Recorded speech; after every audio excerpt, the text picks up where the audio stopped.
ಎಲ್ಲರಿಗೂ ನಮಸ್ಕಾರ. ಮತ್ತೊಂದು ವಿಡಿಯೋಗೆ ಸ್ವಾಗತ. ಬಿಗ್ ಬಾಸ್ ಮನೆಯಲ್ಲಿ 100ನೇ ದಿನ ಹೇಗಿತ್ತು, ಸಂಕ್ರಾಂತಿ ಹಬ್ಬದ ದಿನ ಹೇಗಿತ್ತು, ಯಾರ್ಯಾರ ವ್ಯಕ್ತಿತ್ವ ಏನೇನ್ ತೋರಿಸ್ತಾ ಇತ್ತು, ಇಲ್ಲಿ ವಿಶೇಷವಾಗಿ ಹಬ್ಬದ ದಿನ ಎಳ್ಳು ಬೆಲ್ಲ ತಿನ್ಸಿ ಯಾರ್ಯಾರು ಒಂದಾದಾಗ ಕೇವಲ ನಟನೆ ಆಗಿತ್ತಾ ಇಲ್ಲ ಮನಸ್ಫೂರ್ತಿಯಾಗಿ ಒಪ್ಕೊಂಡ್ರ, ಯಾರ್ಯಾರ ವ್ಯಕ್ತಿತ್ವ ಏನೇನ್ ಹೇಳ್ತಾ ಇತ್ತು ಈ ಟಾಸ್ಕ್ ಅಲ್ಲಿ ಆಗ್ಲಿ ಈ ಹಬ್ಬದಲ್ಲಾಗ್ಲಿ, ಮತ್ತೆ 100ನೇ ದಿನ ಏನೆಲ್ಲ ಬದಲಾವಣೆ ಆದವು, ಯಾರ್ಯಾರೆಲ್ಲ ಏನೆಲ್ಲ ಮಾತಾಡಿದ್ರು, ಯಾರು ಸರಿ ಯಾರು ತಪ್ಪು.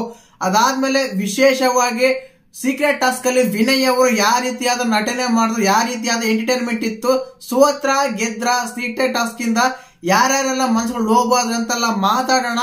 ಚಾನಲ್ ಯಾರನ್ನ ಹೊಸ ನೋಡ್ತಾ ಇದ್ರೆ ಮಿಸ್ ಮಾಡಿದ್ರೆ ಸಬ್ಸ್ಕ್ರೈಬ್ ಮಾಡಿ, ಲೈಕ್ ಮಾಡಿ, ಶೇರ್ ಮಾಡಿ.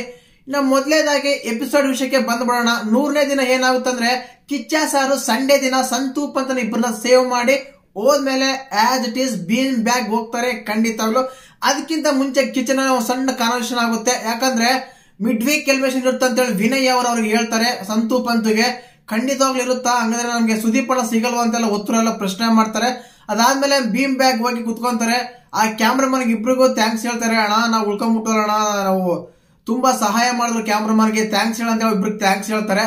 ಆ ಎಪಿಸೋಡ್ ಅಲ್ಲಿಗೆ ಮುಗಿಯುತ್ತೆ. ತನೀಶಾಗ್ ಒಂದು ವಾರ್ನಿಂಗ್ ಕೊಡ್ತಾರೆ ವರ್ತೂರ್ ಅವರು.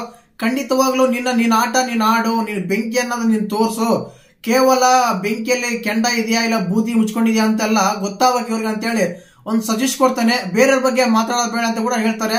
ಇನ್ನು ಅದಾದ್ಮೇಲೆ ಬೆಳಕಾಗುತ್ತೆ. ಇನ್ನು ಬೆಳಕಾಗದ್ಮೇಲೆ ಖಂಡಿತವಾಗ್ಲೂ ಸಂಕ್ರಾಂತಿ ಹಬ್ಬ ಎಲ್ಲರಿಗೂ ಬಿಗ್ ಬಾಸ್ ಕಡೆಯಿಂದ ಒಂದು ಅನೌನ್ಸ್ಮೆಂಟ್ ಬರುತ್ತೆ.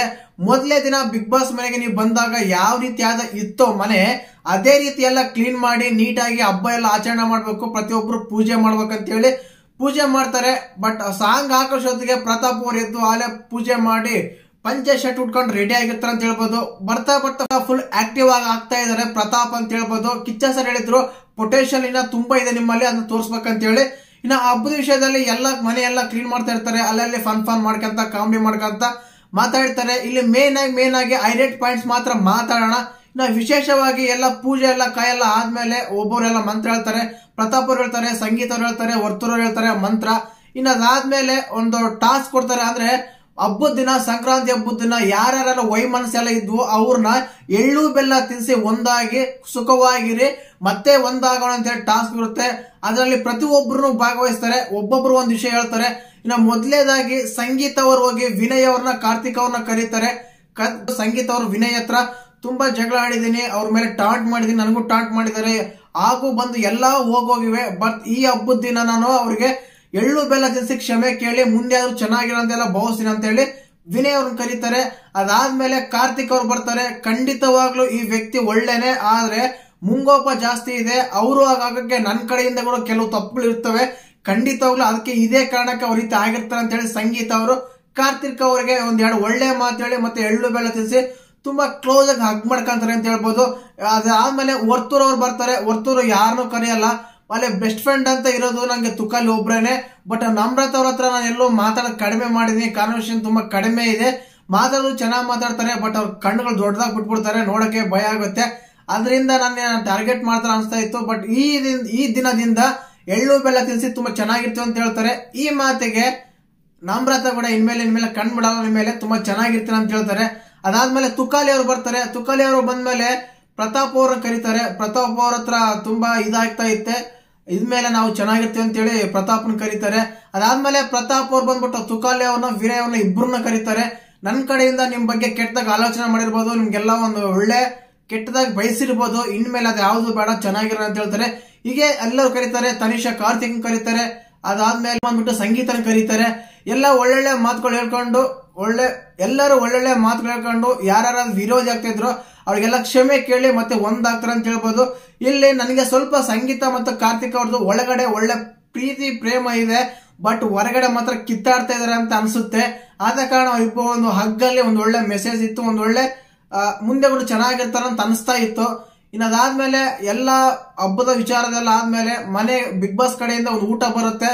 ಎಲ್ಲರೂ ಊಟ ಸೌದ ತುಂಬಾ ಆರಾಮಾಗಿರ್ತಾರೆ. ಆದ್ಮೇಲೆ ಒಂದು ಸೀಕ್ರೆಟ್ ಟಾಸ್ಕ್ ಕೊಡ್ತಾರೆ ವಿನಯ್ ಅವರಿಗೆ. ಅದೇನಂದ್ರೆ ಗ್ರೋಸರಿ ಟಾಸ್ಕ್. ಅಂದ್ರೆ ನೀವು ಒಬ್ಬೊಬ್ರಿಗೆ ಒಂದೊಂದು ಇದು ಕೊಡ್ತಾರೆ.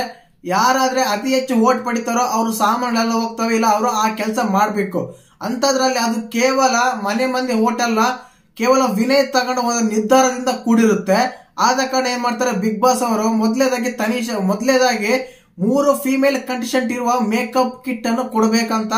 ಬಟ್ ಎಲ್ಲರೂ ಸಂಗೀತಗಾನ ಹೇಳ್ತಾರೆ, ಏನಕ್ಕಂದ್ರೆ ನ್ಯಾಚುರಲ್ ಬ್ಯೂಟಿ, ಅವ್ರಿಗೆ ಅತಿ ಹೆಚ್ಚು ಮೇಕಪ್ ಹಾಕೊಳಲ್ಲ, ಮೇಕಪ್ ಹಾಕ್ಲಿಲ್ಲ ಅಂದ್ರೂ ಹಂಗೆ ಇರ್ತಾರೆ, ಆದ ಕಾರಣ ಸಂಗೀತ ಹೆಸರೆಲ್ಲ ಹೇಳಿರ್ತಾರೆ. ಬಟ್ ವಿನಯ್ ಅವರು ಮಾತ್ರ ಮೇನ್ ಡಿಸಿಷನ್ ಅವ್ರದೇ ಆಗಿರುತ್ತೆ.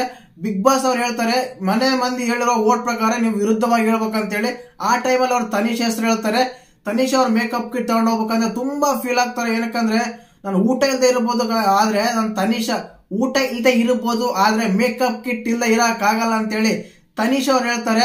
ಅದಾದ್ಮೇಲೆ ವರ್ತೂರ್ ಅವರಿಗೆ ಊಟ ಅಡಿಗೆ ಮಾಡೋ ಚಾನ್ಸ್ ಕೊಡ್ತಾರೆ. ಪ್ರತಿಯೊಬ್ಬರನ್ನು ತನಿಷ್ ಹೆಸರು ಹೇಳ್ತಾರೆ, ಅಂದ್ರೆ ಅಡಿಗೆ ಮಾಡೋದ್ರೆ ತನಿಷ್ ತುಂಬಾ ಚೆನ್ನಾಗಿ ಮಾಡ್ತಾರೆ, ಅವರೇ ಜವಾಬ್ದಾರಿ ವಹಿಸ್ಲಿ ಅಂತೆಲ್ಲ ಹೇಳ್ತಾರೆ. ಬಟ್ ವಿನಯ್ ಅವ್ರು ಮಾತ್ರ ವರ್ತೂರ್ ಅವ್ರ ಹೆಸರು ಹೇಳ್ತಾರೆ. ಏನಕ್ಕಂದ್ರೆ ಅವ್ರು ತರಕಾರಿ ಕೊಯ್ಯಕ್ ಬರಲ್ಲ, ಅದಾದ್ಮೇಲೆ ಚಪಾತಿ ಬೇಯಿಸಲ್ಲ, ಹಾಗೆ ಈಗ ಅಡಿಗೆ ಮಾಡಲ್ಲ, ಅವ್ರಿಗೊಂದು ಜವಾಬ್ದಾರಿ ಅಂದ್ರೆ ಬರ್ಲಿ ಅಂತ ಹೇಳಿ ವರ್ತೂರ್ ಹೆಸರು ತಗೊಂತಾರೆ.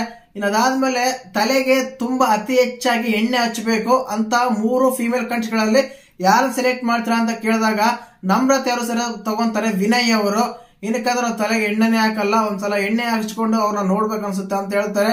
ಈ ರೀತಿಯಾಗಿ ಒಬ್ಬೊಬ್ರಿಗೆ ಒಂದು ಸಿಗ್ತಾ ಇರುತ್ತೆ. ವಿಶೇಷವಾಗಿ ಇಲ್ಲಿ ಮೋರ್ ಎಂಟರ್ಟೈನ್ಮೆಂಟ್ ಆಗಿದ್ದು ಈ ಟಾಸ್ಕ್ ಅಲ್ಲಿ ಮಾತ್ರ ಕಾರ್ತಿಕ್ ಅವ್ರದ್ದು. ಏನಂದ್ರೆ ವಿನಯ್ ಅವರಿಗೆ ಇಲ್ಲಿರುವ ಎಲ್ಲಾ ಪುರುಷರ ಕಂಟೆಸ್ಟೆಂಟ್ ಗಳಲ್ಲಿ ಒಬ್ರು ಫೀಮೇಲ್ ಡ್ರೆಸ್ ಎಲ್ಲ ನಡೆಸಿ ಆದೇಶ ಬರೋವರೆಗೂ ಹಾಗೆ ಇರ್ಬೇಕಂತ ಹೇಳಿ ಹೇಳ್ತಾರೆ. ಆ ಟೈಮ್ ಅಲ್ಲಿ ವಿನಯ್ ಅವರು ಕಾರ್ತಿಕ್ ಅವ್ರು ಸೆಲೆಕ್ಟ್ ಮಾಡ್ಕೊಂತಾರೆ.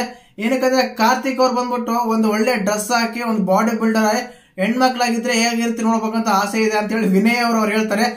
ತುಂಬಾ ಅಚ್ಚುಕಟ್ಟಾಗಿ ಆ ಪಾತ್ರ ನಿಭಾಯಿಸಿದ್ರು, ತುಂಬಾ ಎಂಟರ್ಟೈನ್ಮೆಂಟ್ ಆಗಿತ್ತು. ಅಂದ್ರೆ ಇವರೆಲ್ಲಾ ಪಾತ್ರಗಳಲ್ಲಿ ಕೇವಲ ಅಳೋದು ಫೀಲ್ ಆಗದಿದ್ರೆ, ಬಟ್ ಇದ್ರ ಮಾತ್ರ ತುಂಬಾ ಚೆನ್ನಾಗಿತ್ತು, ಎಂಟರ್ಟೈನ್ಮೆಂಟ್ ಆಗಿತ್ತು. ಎಲ್ಲ ಒಂದು ಸಾಂಗ್ ಆಗಿದೆ, ಎಲ್ಲ ಡ್ಯಾನ್ಸ್ ಮಾಡಿದ್ರು, ತುಂಬಾ ಅದ್ಭುತವಾಗಿತ್ತು ಅಂತ ಕೂಡ ಹೇಳ್ಬೋದು. ಕಾರ್ತಿಕ್ ಅವ್ರ ನಟನೆ ಕಾರ್ತಿಕ್ ಈಸ್ ಬ್ಯಾಕ್ ಅಂತ ಹೇಳ್ಬೋದು. ಈ ಟಾಸ್ಕ್ ಇಂದ ತುಂಬಾ ಚೆನ್ನಾಗಿ ಕೂಡ ಮಾಡಿದ್ರು. ಇನ್ನೆಲ್ಲ ಆದ್ಮೇಲೆ ವಿನಯ್ ಅವರಿಗೆ ಈ ಸೀಕ್ರೆಟ್ ಟಾಸ್ಕ್ ಗೆದ್ರೆ ಅವ್ರಿಗೆ ವಾರ ಪೂರ್ತಿ ಬೇಕಾಗಿರುವ ಒಂದು ಊಟ ಸಿಗುತ್ತಂತ ಬಿಗ್ ಬಾಸ್ ಕಡೆಯಿಂದ ಅನೌನ್ಸ್ಮೆಂಟ್ ಬಂದಿರುತ್ತೆ. ಅವ್ರು ಫಸ್ಟ್ ಗೆ ಗರ್ಲಿ ಚಿಕನ್ ಕೇಳ್ತಾರೆ, ಓಕೆ ಕೂಡ ಆಗಿರೋ ಟಾಸ್ಕ್ ಆದ್ಮೇಲೆ ಮೊದಲೇದಾಗಿ ತನಿಷಾ ಅವರಿಗೆ ಮೇಕಪ್ ಕಿಟ್ ಹೋಗುತ್ತೆ, ನಮ್ರತ್ ಅವ್ರು ಎಣ್ಣೆ ಹಾಕೊಂತಾರೆ, ವರ್ತೂರ್ ಅವ್ರು ಅಡಿಗೆ ಮಾಡ್ತಾರೆ, ಕಾರ್ತಿಕ್ ಅವರಿಗೆ ಫಿಮೇಲ್ ಡ್ರೆಸ್ ಹಾಕ್ತಾರೆ. ಇವೆಲ್ಲ ಡ್ರೆಸ್ ಹಾಕಿದ್ಮೇಲೆ ಕೊನೆಗೆ 8 ಜನರಲ್ಲಿ ಒಬ್ಬರಿಗೆ ಸೀಕ್ರೆಟ್ ಟಾಸ್ಕ್ ಕೊಡಲಾಗಿತ್ತು. ಆದ ಕಾರಣ ಇವೆಲ್ಲ ಪರಿಣಾಮಗಳಾದವು. ಆ ವ್ಯಕ್ತಿ ಯಾರು ಅಂತ ಗೆಸ್ ಮಾಡಿದ್ರೆ ನಿಮ್ಮ ಸಾಮಾನು ನಿಮಗೆ ಬರ್ತವೆ ಮತ್ತು 15 ಬ್ಯಾಸ್ಕೆಟ್ ಗ್ರೋಸರಿ ಬರುತ್ತೆ ಅಂತೆಲ್ಲ ಹೇಳ್ತಾರೆ. ಬಟ್ ಎಲ್ಲರೂ ಗೆಸ್ ಮಾಡ್ಬಿಡ್ತಾರೆ ಕರೆಕ್ಟ್ ಆಗಿ. ವರ್ತೂರು, ತನಿಷಾ, ಕಾರ್ತಿಕ್ ಎಲ್ಲ ಸಂಗೀತ, ನಮ್ರತ ಎಲ್ಲ ಗೆಸ್ ಮಾಡ್ತಾರೆ ವಿನಯ್ ಅಂತ ಹೇಳಿ. ಬಟ್ ವಿನಯ್ ಅವ್ರಿಗೆ ಬರಬೇಕಾಗಿದ್ದ ವಾರ ಪೂರ್ತಿ ಒಂದು ಒಳ್ಳೆ ಊಟ ಮಿಸ್ ಆಗುತ್ತೆ. ಆದ ಕಾರಣ 15 ಗ್ರಾಸರಿ ಕೂಡ ಸಿಗುತ್ತೆ. ಕೊನೆಗೆ ವರ್ತೂರ್ ಅವ್ರು ಅಡಿಗೆ ಮಾಡೋದು ಮಾತ್ರ ಇನ್ನೂ ಆಗ್ಲೇ ಇದೆ. ಕರೆಕ್ಟ್ ಆಗಿ ಅವ್ರು ಅಡಿಗೆ ಮಾಡ್ಲೇಬೇಕು, ಒಂದೊತ್ತು ಫುಲ್ ಅಡಿಗೆ ಮನೆ ಜವಾಬ್ದಾರಿ ಅವರೇ ವಹಿಸಬೇಕು. ಈ ರೀತಿ ಇತ್ತು. ಮತ್ತೆ ಸಂಕ್ರಾಂತಿ ಹಬ್ಬದ 100ನೇ ದಿನ ಬಿಗ್ ಬಾಸ್ ಮನೆಯಲ್ಲಿ ಇನ್ನು ನಾಳೆ ಎಪಿಸೋಡ್ ಬರುತ್ತೆ. ಎಲಿಮಿನೇಷನ್ ಯಾರು ಆಗ್ತಾರೆ, ಎಲಿಮಿನೇಷನ್ ಕಿಚ್ ಯಾವ ರೀತಿ ಇರುತ್ತಂತ ಖಂಡಿತವಾಗ್ಲೂ ಆಲ್ರೆಡಿ ಈ ವಾರ 14ನೇ ವಾರ ಯಾರು ಎಲಿಮಿನೇಟ್ ಆಗಿದ್ರು ಅಂತ ಹೇಳಿ ವಿಡಿಯೋ ಮಾಡಿದೀನಿ. ಮೇಲೆ ಕಾರ್ಟಲ್ ಬರುತ್ತೆ, ಕೆಳಗಡೆ ಡಿಸ್ಕ್ರಿಪ್ಷನ್ ಕೊಟ್ಟಿರ್ತೀನಿ, ನೀವು ಹೋಗಿ ನೋಡ್ಬೋದು. ಮತ್ತೆ ವಿಡಿಯೋ ಇಷ್ಟ ಆಗಿದೆ ಚಾನಲ್ ಸಬ್ಸ್ಕ್ರೈಬ್ ಮಾಡಿ, ಹಾಗೇನೆ ಈ ವಿಡಿಯೋ ಬಗ್ಗೆ ಒಂದು ಕಾಮೆಂಟ್ ಮಾಡಿ. ಜೈ ಹಿಂದ್, ಜೈ ಕರ್ನಾಟಕ ಮಾತೆ.